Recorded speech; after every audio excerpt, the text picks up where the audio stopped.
but de faire revivre une ancienne tradition. Donc, cette tradition consiste à fabriquer du papier avec des tissus, comme ça se faisait entre le XIIe et XVIIIe siècle.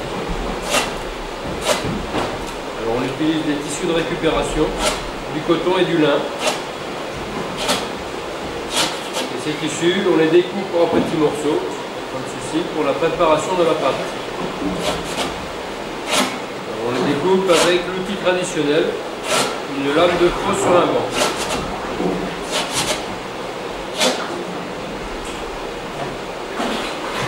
Alors, une fois découpés, ces tissus, on va les transformer en pâte à papier. Et on va utiliser pour cela les machines qui sont là. Cette machine a été inventée par les Italiens il y a 800 ans. Elle s'appelle une pile à mailler.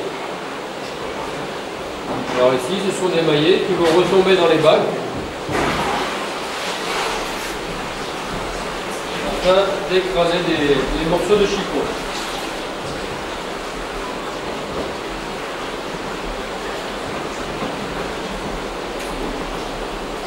C'est la roue du moulin qui actionne cette machine. On va voir le fonctionnement.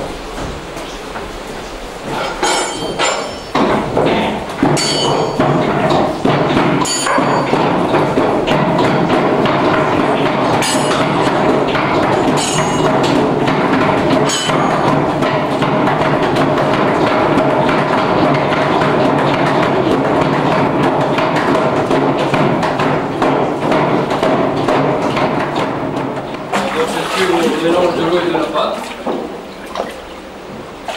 Alors actuellement, le papetier mélange bien l'eau et la pâte avant de puiser la feuille.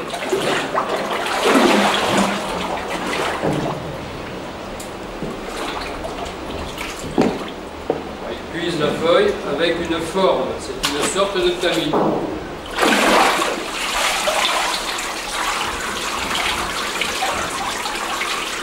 Pendant l'égouttage de l'eau, le papetier agite le tamis pour bien enchevêtrer les fibres.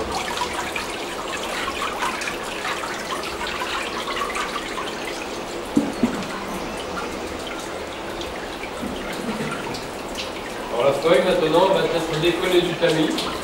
Le papetier va coucher la feuille sur un feutre.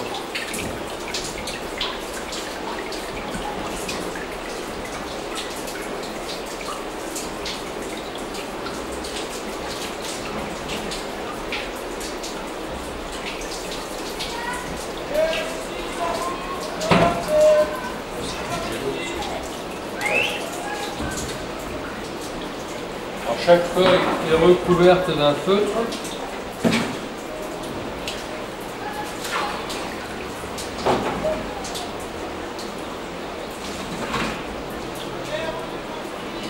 Le papetier va ainsi superposer 100 feuilles.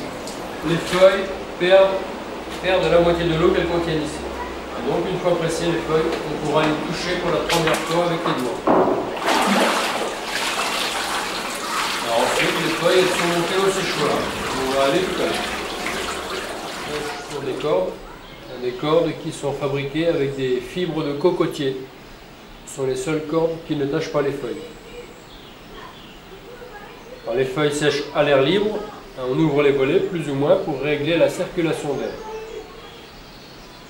Alors, les feuilles sèchent entre 1 journée et 10 jours. Ça dépend de la saison. Voilà, les feuilles, lorsqu'elles sont sèches, elles sont déformées. Et donc ces feuilles, on va les aplatir. Alors, on va les mettre sous une presse. On va voir. Les feuilles sont pressées pendant 15 jours. Alors un papier blanc pour la peinture, l'aquarelle. Les papiers fantaisie, avec dans la pâte à papier de la paille. On met également des fleurs dans la pâte à papier. On imprime des textes et des poèmes. C'est le principal débouché du moulin. Alors ici, c'est une feuille avec un filigrane. Sur le tamis, il y a un moule qui représente l'enfant.